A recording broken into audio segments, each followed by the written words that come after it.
नमस्कार दोस्तों भारत में कई ऐसी जगहें हैं जहां जाने से पहले लोग दो बार सोचते हैं, लेकिन एक जगह ऐसी भी है जहां जाने से पहले खुद पैरानॉर्मल एक्सपर्ट्स भी सावधान रहने की सलाह देते हैं। भारत के प्रसिद्ध पैरानॉर्मल इन्वेस्टिगेटर गौरव तिवारी, उन्होंने भी कई बार कहा था कि कुछ जगहों पर ऐसी ऊर्जा मौजूद होती है जिसे विज्ञान भी पूरी तरह समझा नहीं पाया।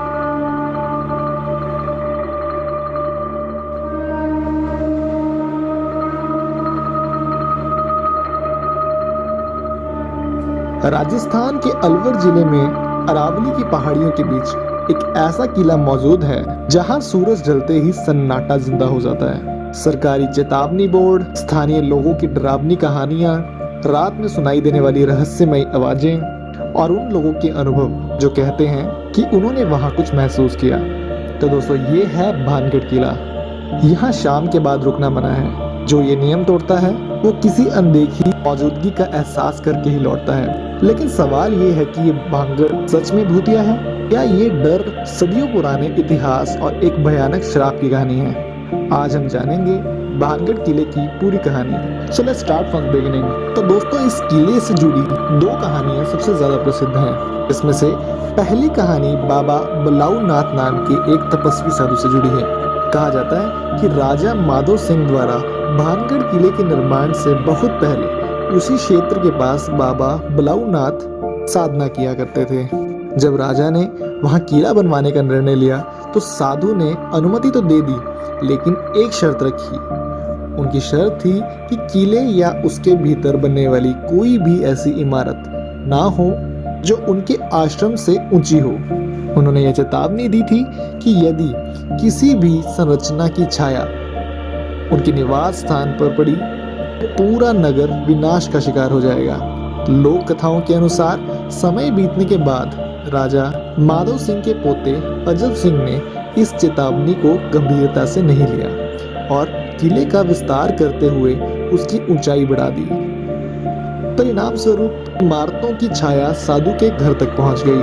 कहा जाता है कि इसी के बाद साधु के श्राप के अनुसार भानगढ़ का समृद्ध नगर धीरे धीरे उजड़ गया और हमेशा के लिए वीरान हो गया। तो दोस्तों, जो दूसरी कथा है वो है राजकुमारी रत्नावती और तांत्रिक की कहानी से जुड़ी। भानगढ़ की सबसे प्रसिद्ध कहानी राजकुमारी रत्नावती से जुड़ी मानी जाती है। लोक कथाओं के अनुसार राजकुमारी अत्यंत सुंदर और बुद्धिमान थी और कई राजघरानों के राजकुमार उनसे विवाह करना चाहते थे। इसी दौरान काले जादू का ज्ञाता एक तांत्रिक भी राजकुमारी पर मोहित हो गया था। उसका आकर्षण धीरे धीरे जुनून में बदल गया। एक दिन राजकुमारी अपनी सहेलियों के साथ बाजार में इत्र, जिसे हम परफ्यूम कहते हैं, वो खरीदने पहुंची। तांत्रिक ने मौका देखकर उस इत्र को एक जादुई प्रेम द्रव्य में बदल दिया।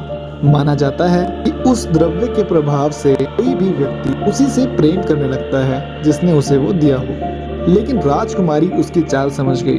उन्होंने तुरंत इत्र की शीशी उठाकर पास पड़े एक बड़े पत्थर पर फेंक दी। कहानी के अनुसार जादुई प्रभाव के कारण वही पत्थर तांत्रिक की ओर लुढ़क गया और जिससे कुचलकर उस तांत्रिक की मौत हो गई। मृत्यु से पहले तांत्रिक ने क्रोध में भानगढ़ को श्राप देते हुए कहा कि यह नगर शीघ्र ही नष्ट हो जाएगा और यहाँ कोई भी जीवित नहीं बचेगा। इसे संयोग कहा जाए या श्राप का असर। कुछ समय बाद मुगल सेना ने इस क्षेत्र पर आक्रमण कर दिया। युद्ध में राजकुमारी रत्नावती सहित किले के अनेक निवासी मारे गए और पूरा शहर उजड़ गया। स्थानीय मान्यताओं के अनुसार उन लोगों की आत्माएं आज भी रात में किले में भटकती रहती हैं। कई पर्यटक और ग्रामीण यहाँ अजीब आवाजें सुनने और अनदेखी मौजूदगी महसूस करने का दावा करते हैं। आज भी भारतीय पुरातत्व सर्वेक्षण ने किले के बाहर एक बोर्ड लगाया है जिसमें लिखा है कि सूर्योदय से पहले, सूर्यास्त के बाद प्रवेश वर्जित है। स्थानीय लोगों का दावा है कि रात में औरतों के रोने की आवाजें आती हैं। महल के अंदर कदमों की आहट सुनाई देती है।